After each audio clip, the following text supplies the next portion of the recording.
She's a force to be reckoned with. Yeah, she's one of a kind. Got that confidence and style. She's blowing your mind. We are back on Conversations That Matters with Dr. M. I'm very grateful for yet another opportunity to share my thoughts with you around a topic that we will be addressing in a little while. I want to invite that you also give your inputs, your wisdom, your thoughts on this topic in the comment section, because in that way we learn from each other and we leverage the wisdom of the collective. But just to recap, in the previous conversation, we addressed the subject of mental health, and in particular, the role that you can play in minimizing the onset of mental health cases within your family, in your community, and within your work environment, considering that we spend most of our time at work. Therefore, the quality of relationships that we have with our colleagues are beneficial to creating a healthy workforce, but also enabling family structures that are healthier. I trust that you have been intentional and deliberate about applying some of the nuggets that I have shared, and as a result, you are seeing the fruits of the work that you are putting in. The topic today is leadership, and specifically, I'm addressing the subject of femininity in leadership. This is at the back of all the work that we're seeing in organizations around transformation or diversification and inclusion agenda across global organizations, where companies are striving more and more to have equitable representation of leaders across most influential layers in the organization, starting from boardrooms to senior leadership structures, but also across the different leadership or management structures in their organizations. This is quite exciting for someone like myself who are passionate about organization culture and employee experience, because I'm confident that as we have more and more leaders in organizations that are leading with femininity, we are likely going to experience work environments where employees are thriving, where people are excited about coming to work, where people are really enjoying a fulfilling and meaningful career because of the dynamic that is coming in organizations as a result of a feminine type of leadership. Why am I saying that? Females, by their very nature, are compassionate and caring people. They're quite intuitive, so they'll always be in touch with what is happening in the organization, and as a result, hopefully they will be able to use their position of influence in making decisions that will benefit the workforce. Females, by their nature, are compassionate, they are kind, and they're empathetic, and with that said, they tend to be much more inclusive naturally. So when we have more and more females in different structures of organizations, we are anticipating a situation where we're experiencing a much more warmer, kinder type of work environment, and that will also contribute positively towards minimizing the mental health challenges that we are faced with, because we know and we see that more and more people in organizations experience a lot of anxiety, depression. There's a lot of layoffs that's happening in organizations, so people are really taking strain. When we have more of a feminine touch in positions of authority, I think there'll be much more empathy, much more understanding, much more compassion in terms of decisions that leaders across organizations will be making. The sad thing, however, is, with that said, when you engage with different people across age groups, gender lines, and just chatting to people in general about their leadership experiences, often people tend to express a preference to be led by a male as opposed to be led by a female, which is quite sad, as I suggest, in a sense that you would expect females in leadership roles to be the ones that are demonstrating compassion, and more people leaning towards being led by a female. And when we interrogate and we try to understand what could be some of the reasons why people are leaning more towards a male type of leadership, I realize that in many instances, because generally leadership is still male dominated, I mean, the reality is that on average, it's only 25% of females in senior management roles.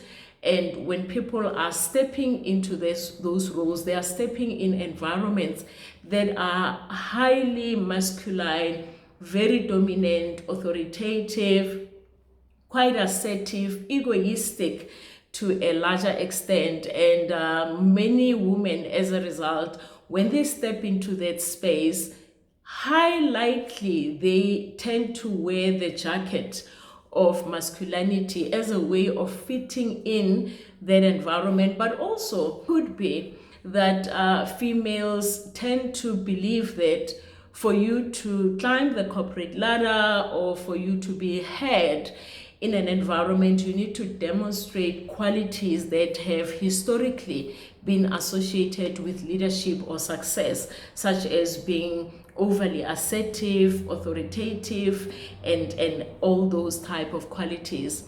I want to encourage my female leader colleagues out there and say it's not necessarily the case. You don't need to lose yourself for you to be influential in a leadership role. You don't have to wear the masculine jacket for you to make an impact. You can still be courageous in your position without losing your humanity or without losing your sense of being humane. You can still be confident without being arrogant. Often we find that people tend to become overly confident to a point that it tilts towards a level of arrogance. And in many cases, they can't even notice that they have tilted onto the far side of the scale from confidence to arrogance. You can still be a female leader that is fearless without being dominant, especially in an environment where you're at the helm of an organization and most of your exco, 80% of your exco are male leaders. So you can still be courageous and be fearless, drive results without really being dominant. You can be intellectually gifted without being condescending. And lastly, I believe that you can be empathetic as a leader without compromising delivery or compromising holding people accountable. So it doesn't necessarily mean that when you are in a leadership position, especially senior leadership positions that tends to be highly male dominated, you need to behave in a way that will align with the dominant theme in that environment for you to fit in. The power of your being as a female in these positions of authority lies in your femininity. When you bring your femininity in discussions, you also help to neutralize and bring a balance in the organization specific to some of the decisions that are being made. So I would love to encourage that. Please embrace your femininity with pride and wear your authenticity as a female, because the reason why we are diversifying, organizations want to diversify, is because we really want to have diverse views. So please remain authentically you and don't try to be masculine, because organizations are looking for the feminine type of leader. For those like myself who follow biblical principles, I would love to share with you two characters in scripture that I believe when we reflect on their leadership behaviors and attributes, we can learn and become better at leading with femininity in a male-dominated environment. The first person that I want to reference is Esther. In the book of Esther, the most well-known book, often when we talk about Esther, we refer to the chapter in the context of born for times such as this, and how ideal during these times where workforces are going through tremendous stress, tremendous strain, that you need to acknowledge the reality that you are placed in that environment for times such as this. That femininity is what is required in the environment right now, especially with the high prevalence of stress and mental health issues that we are experiencing in our society. What are the attributes that we are learning from Esther?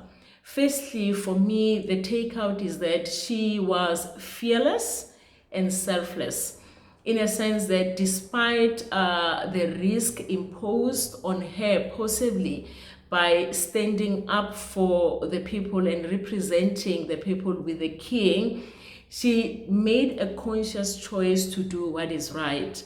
So sometimes situations require you to do what is right and to be selfless, representing the bigger picture.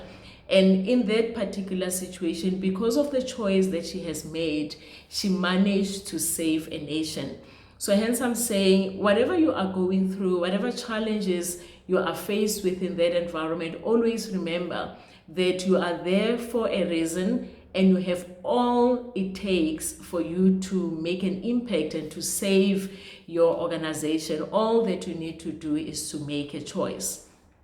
The second person that I really want to reference is Deborah. Not highly referenced or spoken about, but Deborah is found in the book of Judges. She was the fourth judge of the Israelites, succeeding 3 males whom I would rather believe they had failed at their assignment. And what we are seeing with Deborah is that when she was then appointed as a judge, she was courageous again to do what was right. So having observed what the predecessor could not achieve and the compromises that the predecessor has made that had had a detrimental impact on the Israelites, she then took a stand to do what is right. Commendable as well, because she could have just turned a blind eye and continued with the status quo, but she decided that she is going to turn the tables and do what is right. Some of the attributes that we're also seeing about her is that she was trustworthy, and that is observed when Barak comes to her and he expresses his vulnerability around being fearful in terms of the war that they were faced with. He knew that Deborah is someone that was not going to be judgmental, but was someone that was going to give good counsel, advice, and support for him to be able to face whatever that he was faced with. So the competency of trustworthiness in an environment is quite critical, because when people can trust you, they're able to be vulnerable, and then you can lead them with support, which is the second other quality that I have learned from Deborah as well. Very supportive in her leadership style. And the way she was supportive to Barak, she instilled so much confidence that Barak was able to face the troops and lead the Israelites to victory.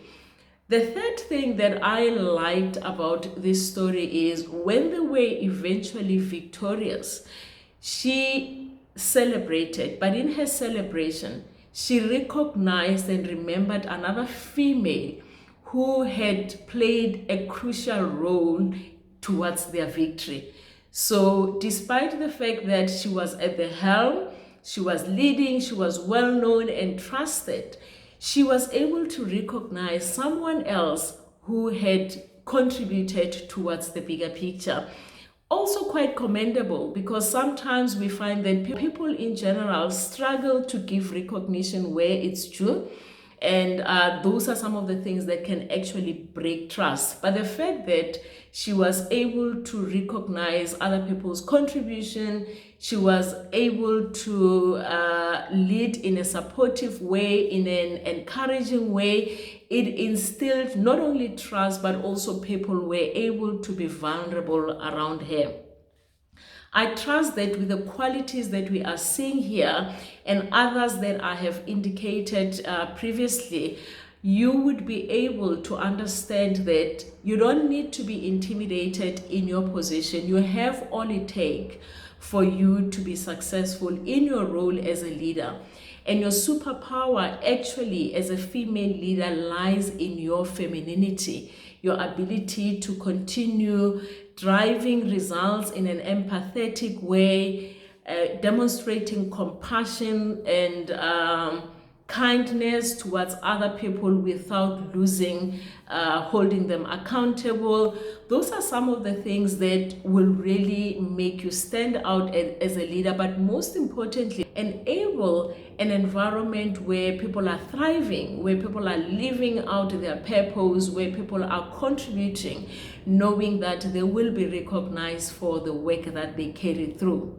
I hope that we have learned something out of this conversation, and I trust that we will continue being the greatest of who we are in the most authentic way that we can, because our superpower lies in our femininity and our ability to remain authentic. In closing, I want to encourage that please, in the comment section as well, give a shout out to a female leader out there that has made a meaningful contribution to your life. And those that are continuing to root out for other people, encouraging and growing, sponsoring other people's career progression in organizations, and really just doing great work out there. I believe that the more we recognize these female leaders, the more we encourage other people to lead with femininity and create work environments that are exciting and employee experiences that is appealing. She's a force to be reckoned with. Yeah, she's one of a kind.